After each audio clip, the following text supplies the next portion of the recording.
Damai sejahtera Allah yang melampaui segala akal, itulah yang memelihara hati dan pikiranmu di dalam Kristus Yesus Tuhan kita. Amin. Shalom. Selamat bertemu kembali dengan Bapak Ibu Saudara-saudara yang tetap setia mendengarkan channel YouTube AB Ministry ini. Pada kesempatan kali ini, kami menyampaikan selamat tahun baru kepada kita semua. Biarlah tahun 2024 ini menjadi tahun berkat kepada kita. Apapun yang menjadi impian kita, boleh kita sukses, boleh kita menerima berkat-berkat dari Tuhan atas izin dan penyertaan Tuhan. Selamat tahun baru kepada kita semua. Pada kesempatan kali ini, kita bersekutu dengan firman Tuhan yang menjadi khotbah di minggu pertama setelah Epifanias pada tanggal 14 Januari tahun 2024. Firman Tuhan kepada kita tertulis dalam Yohanes pasal 1 ayat 43 sampai ayatnya yang ke-51. Demikian pembacaan firman Tuhan. Pada keesokan harinya, Yesus memutuskan untuk berangkat ke Galilea. Ia bertemu dengan Filipus dan berkata kepadanya, "Ikutlah aku." Filipus itu berasal dari Betsaida, kota Andreas dan Petrus. Filipus bertemu dengan Nathanael dan berkata kepadanya, "Kami telah menemukan Dia yang disebut oleh Musa dalam kitab Taurat dan oleh para nabi, yaitu Yesus anak Yusuf dari Nazaret." Kata Nathanael kepadanya, "Mungkinkah sesuatu yang baik datang dari Nazaret?" Kata Filipus kepadanya, "Mari dan lihatlah." Yesus melihat Nathanael datang kepadanya. Lalu ia berkata tentang dia, "Lihat, inilah seorang Israel sejati. Tidak ada kepalsuan di dalamnya." Kata Nathanael kepadanya, "Bagaimana engkau mengenal aku?" Jawab Yesus kepadanya, "Sebelum Filipus memanggil engkau, aku telah melihat engkau di bawah pohon ara." Kata Nathanael kepadanya, "Rabi, engkau anak Allah, engkau raja orang Israel." Yesus menjawab katanya, "Karena aku berkata kepadamu, aku melihat engkau di bawah pohon ara, maka engkau percaya? Engkau akan melihat hal-hal yang lebih besar daripada itu." Lalu kata Yesus kepadanya, "Aku berkata kepadamu, sesungguhnya engkau akan melihat langit terbuka dan malaikat-malaikat Allah turun naik kepada Anak Manusia." Demikian pembacaan firman Tuhan. Saudara-saudara, dalam kehidupan kita sehari-hari, sesungguhnya pengakuan kita terhadap seseorang akan mempengaruhi sikap kita kepadanya. Apabila kita mempunyai pengakuan yang baik, maka itu akan mempengaruhi sikap dan perilaku kita cenderung baik kepadanya. Akan tetapi apabila kita punya pengakuan yang tidak baik atau pengakuan yang buruk kepadanya, maka sikap kita juga cenderung buruk terhadap orang tersebut. Maka sesungguhnya kita diminta agar setiap kita boleh berpikir positif kepada setiap orang, sehingga kita cenderung untuk memandang setiap orang secara positif, secara objektif di dalam kehidupan kita sehari-hari. Saudara terkasih, itulah yang terjadi dalam konteks khotbah kita hari ini. Segera sesudah Yesus memanggil Filipus menjadi muridnya, Filipus menyaksikan imannya kepada Nathanael. Karena sesungguhnya Filipus punya sikap yang baik, punya sikap yang positif terhadap Yesus. Akhirnya Filipus memproklamirkan bahwa ia telah bertemu dengan Mesias yang dinubuatkan oleh Musa dan para nabi, yakni Yesus orang Nazaret itu. Saudara-saudara, dalam konteks khotbah kita ini tadi, kita melihat, mendengar itu Nathanael melontarkan pertanyaan yang ragu-ragu, yang agak sinis begitu. Yang menunjukkan bahwa dia masih ragu atas apa yang disaksikan oleh Filipus.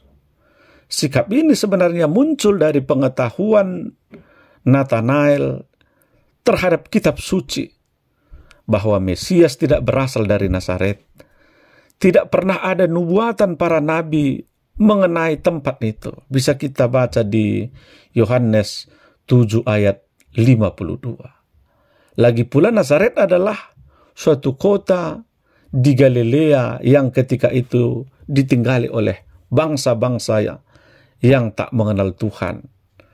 Sebagai Israel yang sejati, Nathanael tahu bahwa Mesias akan datang dari tanah Yehuda, dari keturunan Daud. Saudara-saudara, menariknya dalam kisah ini kita melihat bahwa walaupun sesungguhnya Nathanael merasa ragu-ragu, Filipus tidak berusaha berdebat atau menjelaskan panjang lebar tentang Yesus kepada Nathanael. Ia hanya menantang dan mengajak Nathanael untuk menyaksikannya sendiri. Dia boleh berjumpa dengan Tuhan Yesus. Dan setelah berjumpa dengan Tuhan Yesus, Nathanael berubah. Dengan berani dia mendeklarasikan bahwa Yesus adalah anak Allah, Raja orang Israel. Ia pun tahu bahwa sekalipun Yesus berasal dari Nazaret, tapi dia adalah keturunan Daud yang lahir di Bethlehem, tanah Yehuda. Nathanael pun menjadi pengikut Yesus yang setia. Ini bisa kita baca di Yohanes 21 ayat 2. Saudara-saudara, pengajaran apa yang perlu kita ketahui dari konteks khotbah kita hari ini? Yang pertama, saudara-saudara, bagaimanakah sikap kita terhadap panggilan Tuhan Yesus di dalam kehidupan kita ini? Bagaimana kita menyikapi, menghidupi setiap panggilan Tuhan kepada kita? Yang pertama, kita harus percaya dengan sungguh-sungguh, hati yang tidak pernah ragu-ragu, tidak sinis dan lain sebagainya. Yang kedua, ketika Tuhan Yesus memanggil kita lewat setiap apapun yang boleh kita lakukan dalam kehidupan kita ini, hendaknya kita boleh setia melakukan panggilan kita. Apa yang boleh kita lakukan, lakukanlah. Seringkali ketika kita dipanggil untuk melayani, melakukan pelayanan di gereja, di masyarakat, kita cenderung merasa terbebani oleh apakah aku mampu, apakah aku berhasil, dan lain sebagainya. Tapi sesungguhnya ketika kita mendengarkan panggilan Tuhan, tugas kita adalah percaya dan setia dalam pelayanan itu. Kalau masalah keberhasilan, biarlah Tuhan yang campur tangan dalam setiap pelayanan kita. Ada sebuah ilustrasi mengenai kisah Ibu Tresia, Bapak Ibu Saudara-saudara. Suatu kali seorang bertanya kepada Ibu Teresa. Dia berkata begini, Ibu telah melakukan pelayanan kepada kaum miskin di Kolkata, India. Tetapi tahukah Ibu bahwa masih ada jauh lebih banyak orang-orang miskin yang terabaikan? Apakah Ibu tidak merasa gagal? Maka Ibu Teresa menjawab, Anakku, aku tidak dipanggil untuk berhasil, tetapi aku dipanggil untuk setia. Saudara-saudara, apa yang mau disampaikan kepada kita? Sesungguhnya setiap pelayan Tuhan, dimanapun, dalam peran apapun, tidak dipanggil untuk hanya berfokus kepada keberhasilan saja. Sebab jika panggilan kita adalah fokusnya keberhasilan, ini akan menjadi riskan kepada orang menjadi sombong atau menghalalkan segala cara untuk kesuksesannya. Pelayan Tuhan dipanggil untuk setia, melakukan tugas pelayanannya dengan penuh komitmen dan tanggung jawab, semampu dan semau yang boleh kita lakukan. Itulah yang diteladankan oleh Tuhan Yesus. Menurut ukuran dunia sesungguhnya dia gagal. Dia tidak berhasil semasa hidupnya. Betapa tidak, karena dia harus menjalani hukuman salib. Murid-muridnya mengkhianati dia. Satu muridnya menyangkal dia, dan beberapa orang lagi ujung-ujungnya kocar-kacir meninggalkannya dan bersembunyi. 3 tahun berkarya, ujung-ujungnya hanya begitu saja. Namun dia toh tetap setia menjalankan tugas pelayanannya, melaksanakan kehendak Bapa, dan menyelesaikan pekerjaannya sampai ke kayu salib. Dia tidak undur sedikit pun. Itulah sebabnya Allah meninggikan dia. Kesetiaannya membuahkan keselamatan kepada manusia. Saudara-saudara, dalam melayani bisa saja kita melihat bahwa apa yang kita lakukan seolah-olah tidak ada hasilnya. Bila kita berhadapan dengan situasi yang demikian, jangan pernah mundur. Tetaplah setia, sebab kesetiaan kita dalam melayani Tuhan tidak akan pernah sia-sia. Yang kedua, Bapak, Ibu, Saudara-saudara, bagaimanakah kesaksian kita terhadap Tuhan Yesus? Kita melihat dalam konteks khotbah kita ini tadi, Filipus yang bertemu dengan Tuhan Yesus ketika mendengar panggilannya dan percaya bahwa Yesus itu sesungguhnya adalah Anak Allah dan Raja. Bahkan tidak hanya percaya saja, akan tetapi bersaksi terhadap Nathanael tentang Yesus yang telah dinubuatkan dalam Alkitab. Sehingga kesaksian Nathanael juga mengatakan bahwa Yesus Anak Allah sebagai juru selamat, sebagai Raja. Seperti tema kita pada hari ini, Yesus Anak Allah dan Raja. Apa yang dimaksud, saudara-saudara? Ketika Yesus adalah Anak Allah, maka sesungguhnya Dia adalah juru selamat. Dialah penyelamat kita yang telah diutus oleh Allah untuk menyelamatkan kita dari dosa dan kematian.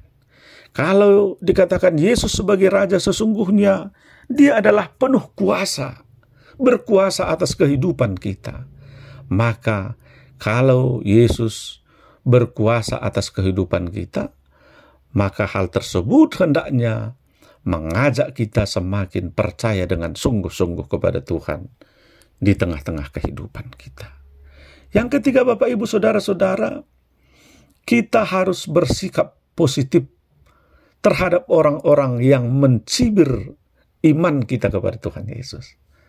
Sama seperti Nathanael tadi. Awalnya dia merasa ragu-ragu. Dia merasa tidak percaya. Walaupun ketika dia juga sudah bertemu dengan Tuhan Yesus, dia mengatakan Yesus adalah Allah dan Raja. Banyak orang bersikap sinis dan mempertanyakan berbagai hal tentang iman kita di dalam Kristus. Hendaknya kita tidak menanggapi secara negatif tentang hal tersebut. Mereka perlu diberi ruang untuk belajar dan mengamati secara objektif, lalu bisa menyimpulkan apa yang benar. Ketika mereka memiliki pengenalan yang lebih intim dengan Tuhan Yesus, sikap sinis itu bisa berubah menjadi iman yang teguh, lalu mengikuti Tuhan Yesus dengan setia.